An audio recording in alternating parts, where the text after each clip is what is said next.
Hi friends, welcome back to Poppy Simple World. ഇന്ന് നമുക്ക് ഒരു ഒഴിച്ചുകറി തയ്യാറാക്കാം. ചുരക്ക കൊണ്ടാണ് കേട്ടോ അത് തയ്യാറാക്കുന്നത്. ഞാനിവിടെ ഈ ഒരു ചുരക്കയാണ് കേട്ടോ എടുത്തിട്ടുള്ളത്. നമുക്കിതിൻ്റെ പകുതി മാത്രമേ ആവശ്യമുള്ളൂ. അത് നന്നായിട്ട് തൊലിയൊക്കെ കളഞ്ഞ് ഇതുപോലെ ചെറിയ കഷ്ണങ്ങളാക്കി കട്ട് ചെയ്ത് നല്ല പോലെ ഒന്ന് കഴുകിയെടുക്കാം. ഇനി ഇത് വേവിക്കാനായി വയ്ക്കാം. അതിനായിട്ട് ഞാനൊരു ചട്ടി അടുപ്പത്ത് വെച്ചിട്ടുണ്ട്. ഇനി ചട്ടിയിലേക്ക് നമ്മൾ ഈ കട്ട് ചെയ്ത് വെച്ചിരിക്കുന്ന കഷ്ണങ്ങളൊക്കെ ഇട്ട് കൊടുക്കാം കേട്ടോ.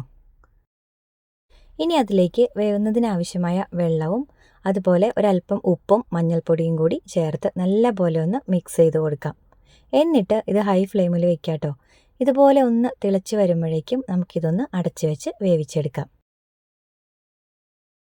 ആ ഒരു സമയം കൊണ്ട് നമുക്കിതിലേക്കുള്ള അരപ്പ് തയ്യാറാക്കാം. അതിനായിട്ട് ഞാനിവിടെ ഒരു മുറി തേങ്ങ ചിരകിയതും അതിലേക്ക് ഒരല്പം മഞ്ഞൾപ്പൊടിയും ഒരു പച്ചമുളകും 2 അല്ലി വെളുത്തുള്ളിയും ഒരല്പം ജീരകമാണ് കേട്ടോ ചേർത്തിട്ടുള്ളത്.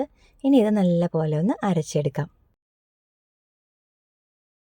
ഈ ഒരു സമയം കൊണ്ട് ചുരക്കയൊക്കെ നല്ല പോലെ വെന്ത് കിട്ടിയിട്ടുണ്ട് കേട്ടോ. ചുരക്കയിൽ ഒത്തിരി ജലാംശം ഉള്ളതുകൊണ്ട് തന്നെ നമുക്ക് ഒരല്പം വെള്ളം ഒഴിച്ചു കൊടുത്താൽ തന്നെ ഇത് പെട്ടെന്ന് വേവായി കിട്ടും.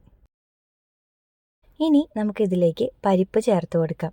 ഞാൻ ഈ ഒരു ബൗളിൽ ഇത്രയും പരിപ്പ് ഉപ്പിട്ട് വേവിച്ച് വെച്ചിട്ടുണ്ടായിരുന്നു കേട്ടോ. അത് ഇതിലേക്ക് ചേർത്തിട്ട് നല്ല പോലെ ഒന്ന് ഇളക്കി യോജിപ്പിച്ച് കൊടുക്കാം. നമ്മളിതിലേക്ക് പരിപ്പ് വേവിച്ച വെള്ളത്തോടു കൂടിയാണ് കേട്ടോ ചേർത്തിട്ടുള്ളത്. ഇനി ഇതിലേക്ക് അരപ്പ് ചേർത്ത് കൊടുക്കാം കേട്ടോ. ഇനി ഇതെല്ലാം കൂടി നല്ല പോലെ ഒന്ന് ഇളക്കി യോജിപ്പിക്കാം. എന്നിട്ട് ഒരു 2 മിനിറ്റ് മീഡിയം ഫ്ലെയിമിൽ വെച്ചൊന്ന് തിളപ്പിച്ചെടുക്കാം കേട്ടോ. എന്നിട്ട് ഫ്ലെയിം ഓഫ് ചെയ്യാം. ഇനി ഇത് ഈ ചട്ടിയുടെ ചൂടിലിരുന്നുകൊണ്ട് തന്നെ ഒന്ന് തിക്കായി വന്നോളും. ഇനി നമുക്കിതിലേക്ക് താളിച്ച് ചേർക്കാം. അതിനായിട്ട് ഞാനൊരു പാൻ അടുപ്പത്ത് വെച്ചിട്ടുണ്ട്. പാൻ നല്ല പോലെ ചൂടായി വരുമ്പോഴേക്കും അതിലേക്ക് വെളിച്ചെണ്ണ ഒഴിച്ചു കൊടുക്കാം.